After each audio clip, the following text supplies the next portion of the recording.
शिक्षक दिवस पर एक ऐसे ही शिक्षक की कहानी से मैं रूबरू कराऊंगा जो शिक्षक विषम परिस्थितियों में वहां तक पहुंचती है बच्चों का भविष्य गढ़ने के लिए और कितनी विडंबनाओं को मात देकर कैसे पहुंचती है।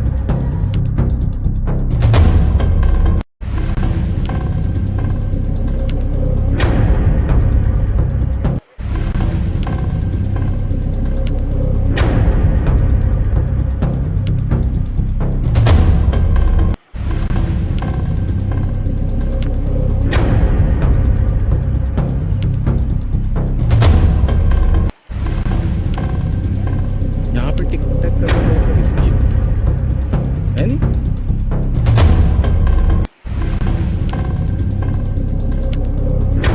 आओ वो आप देख रहे होंगे किस तरीके का पानी का बहाव है और ना ही यहाँ पुल है ना ही पुलिया। और ग्रामीण और शिक्षक दिवस में इसी पुल को पार करके जो शिक्षक हैं तोड़का और कोरचोली पहुँचते हैं और शिक्षा की मंदिर में अपनी अलग जगाते हैं ताकि जो भविष्य है बच्चों का वो एक तरीके से नया आयाम की ओर अग्रसित होकर बढ़ सके। मैं इस वक्त यही पुल में मौजूद हूँ। आप देख रहे हैं पीछे कितने लोगों की मौजूदगी आपको नज़र आ रही होगी। देख सकते हैं कितना भीड़ आपको नज़र आ रहा होगा। इस पुल को पार करने में जान जोखिम में डाल के पुल को लकड़ी का पुल को पार किया जाता है। और मेरे साथ वो महिला शिक्षक है जो गौतमी हेमला, वो इसी पुल को पार करके अभी यहाँ पे पहुँची है। तो ऐसे ही आप हर 3 पुल को पार करके स्कूल पहुँचते हैं? जी सर। तो जान का खतरा भी होता है, अगर थोड़ा सा पैर आपकी स्लिप हो जाएगी तो आप इस पुल पे गिर सकते हैं, पानी पे गिर सकते हैं, इस नदी पे बह के जा सकते हैं। जी। तो कितना चैलेंजिंग रहता है आप लोगों के लिए घर से लेके इस तरीके का पार करना? जी, कभी कभार ऐसा है सर, वहाँ जब ये नहीं बना था बहुत प्रॉब्लम होता था, वहाँ से पार करके जाते थे। अच्छा, वहाँ से पार करके जाते जी। थे, बड़ी परेशानी होती थी। जी।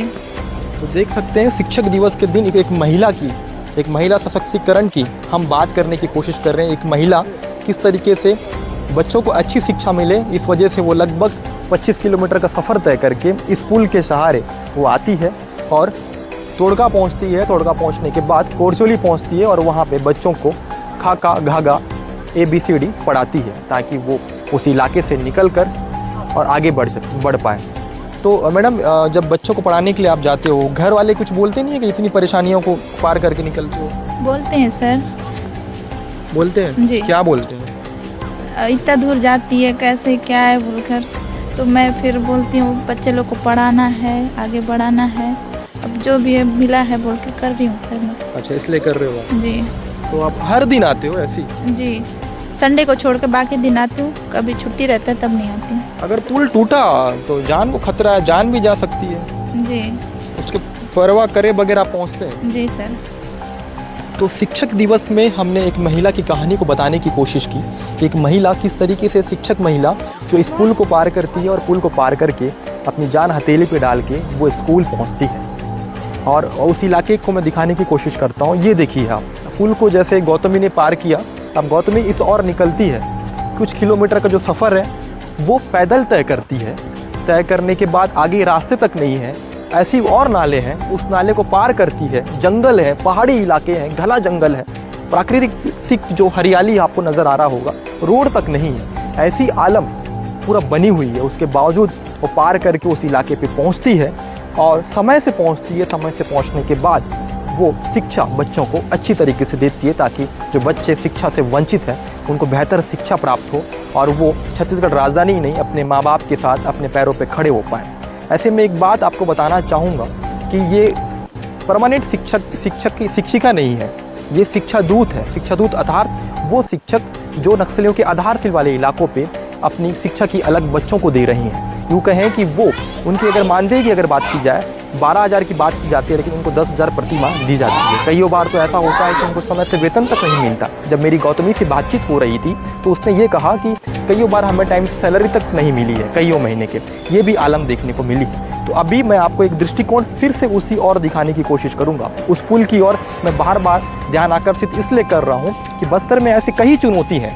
उन चुनौतियों को पार करके महिलाओं की अगर बात की जाए वो जाती हैं और शिक्षा की अलग जगाती हैं। शिक्षक दिवस में विहान बस्तर में एक मुहिम चलाने की हमने कोशिश की थी। बस्तर के वो इलाके हैं, ये वैसे इलाके हैं सामान्य तौर पे आम जनमानस यहाँ पहुँच नहीं पाते, क्यों एक तरीके से माओवाद का इलाका कहा जाता है, तो एक तरीके से पुलिस और नक्सलियों के बीच में जिस तरीके से आदिवासी पिसते हैं उसकी अगर बात की जाए, उसकी गाथा की अगर बात की जाए, उन तमाम पहलू की वजह से लोग यहाँ पे आना नहीं चाहते। लेकिन ये वही गौतमी है, ये वही गौतमी एमला है जो ऐसे पुल को हर दिन पार करती है। देखिए जैसे वो महिला पार कर रही है ना, गांव के जो महिला आपको नज़र आ रहे होंगे, जूम करके दिखाइए, वो जिस तरीके से पार कर रही है, देखिए एक के बाद वन टू वन के बाद वन, जैसे महिलाएं वहाँ से आ रही हैं वैसे ही वो पार करती है हर दिन। पार करने के बाद वो इस और पहुँचती है, मतलब गंगालूर की रहने वाली है। गंगालूर से कोरचोली लगभग 25 किलोमीटर का सफ़र तय करना पड़ता है। वो कुछ किलोमीटर तक स्कूटी पे आती है, फिर स्कूटी रखती है, फिर पैदल सफ़र तय करती है। फिर ये नदी नाले जैसे जो चीज़ें आपको नज़र आ रही है, जो नदी के आकार में जो पानी बह रहा है, रास्ते नहीं होने की वजह से तत्कालिक व्यवस्था के तौर पे लकड़ी का पुल यहाँ पे बनाया गया। उस पुल को पार करके वो यहाँ पहुँचती है और यहाँ से वो चलती है, कोरचोली की ओर निकलती है। तो आगे मैं आपको बताऊँगा कि आगे क्या क्या स्थितियाँ निर्मित होती है, कैसे वहाँ तक गौतमी पहुँचती है।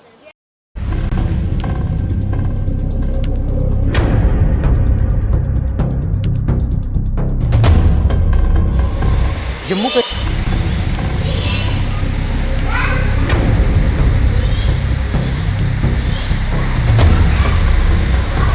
जम्मू का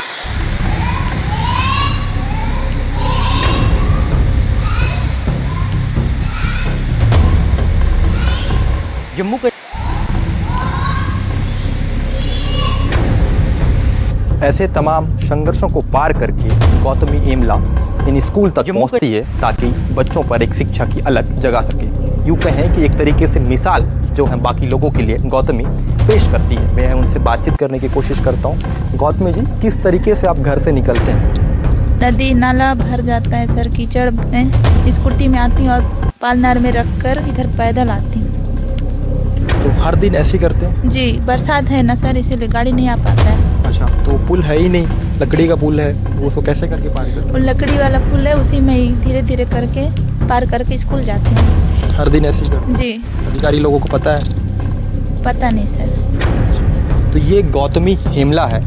बाकी महिला और बाकी शिक्षकों की अगर बात की जाए, बाकी लोगों के लिए एक मिसाल कायम करते हुए नज़र आ रही है। बस्तर में ऐसी ही शिक्षा के हालात नहीं बदल रहे हैं। इन तमाम विषम परिस्थितियों को मात देकर इन इलाकों तक पहुंचते हैं जिन इलाकों पे शिक्षा की अलग ये जगा रहे हैं। ये वो इलाके हैं नक्सलियों के आधारशिला वाले इलाके। ना तो पुल है, ना तो पुलिया है, ना तो रोड है, ना तो सड़क है। उसके बावजूद संघर्ष करके हर दिन गंगालूर से लगभग 25 किलोमीटर सफ़र तय करती है।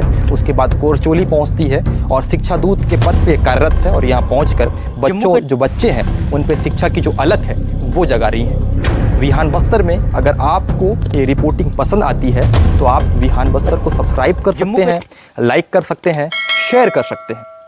ऐसी अगली रिपोर्ट में जल्द मुलाकात होगी। तब तक के लिए बने रहें विहान बस्तर। बस्तर की खबरों से जुड़े रहने के लिए विहान बस्तर को सब्सक्राइब करें और बेल आइकन दबाएं।